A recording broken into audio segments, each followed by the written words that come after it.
Rita. How are you? I'm happy and fine. Yeah! Stephan Swinkels hasn't heard those words from his wife and children for a long time. In the Netherlands, he worked as a lawyer, but then he quit his highly paid job with the economic crisis in full swing. I was fed up with it. I didn't see my family at all. I missed their birthdays, etc., you know, because it was just working, traveling, working, etc. At the moment, his wife, Okja, is the breadwinner of the family. At 37, Stephan has a new goal, to become a manager. And this is where he hopes to pick up the necessary skills, the European School of Management and Technology, ESMT for short. ESMT is a private international business school in central Berlin.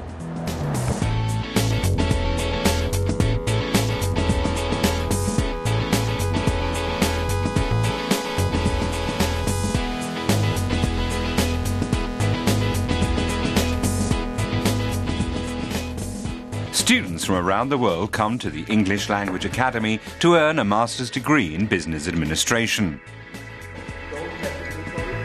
The course lasts a year. It's an intensive, full-time job.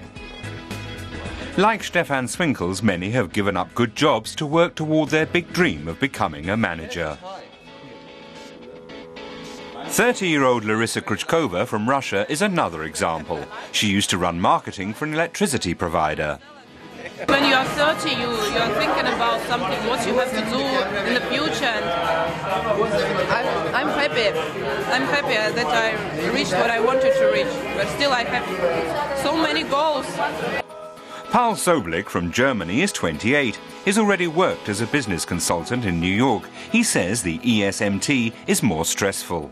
You know, it's going to be a lot of work, but when you really have slept only 2 to 4 hours a night for days at a time, because the workload is so unbelievably high, then the whole thing starts to look quite a bit different. 25-year-old Laura NOVAL is from Argentina and already has a bachelor's degree in hotel management.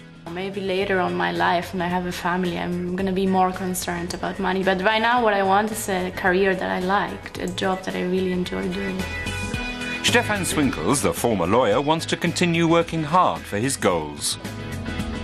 I would like to be a manager that delivers what he promises and at the same time be the manager that everybody wants to work for. Is the minister or you? The economic crisis and whether the state should rescue failing companies are dealt with in a course given by the Academy president, LARS-HENDRIK. He's a former chief economist for the EU's competition commissioner and a leading German economic thinker.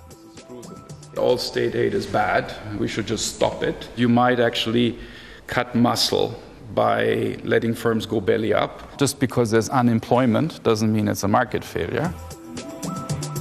Some of the students have doubts about the capitalist model, whether or not the crisis is systemic and what their role in the future will be.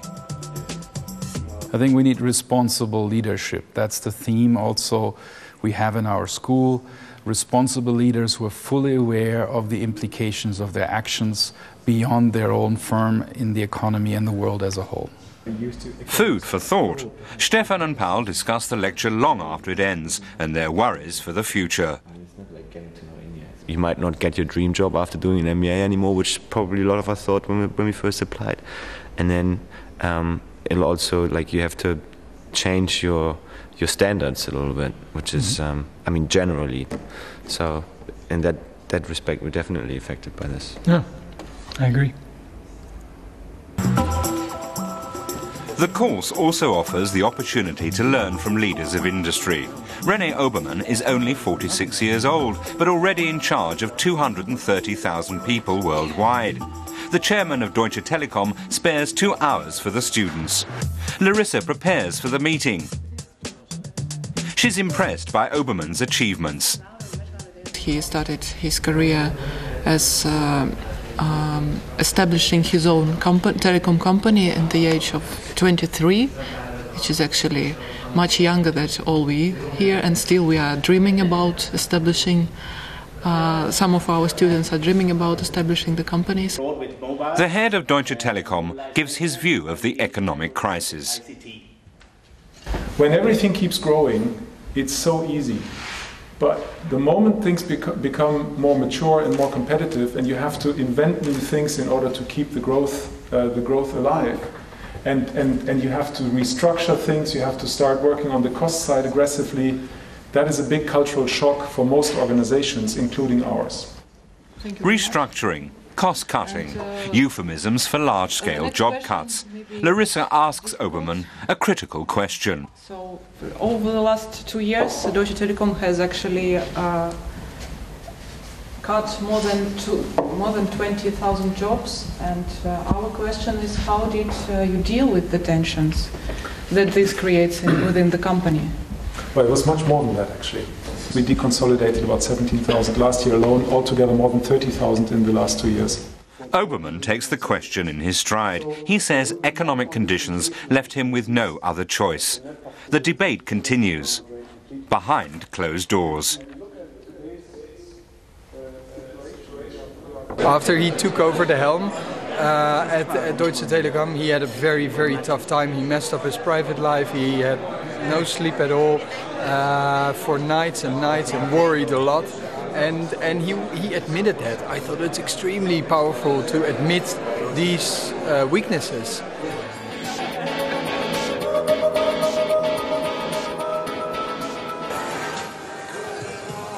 Getting ready for a half marathon in Berlin, Stephan is taking part. He likes pushing himself to his limits and beyond. Okay, let's go.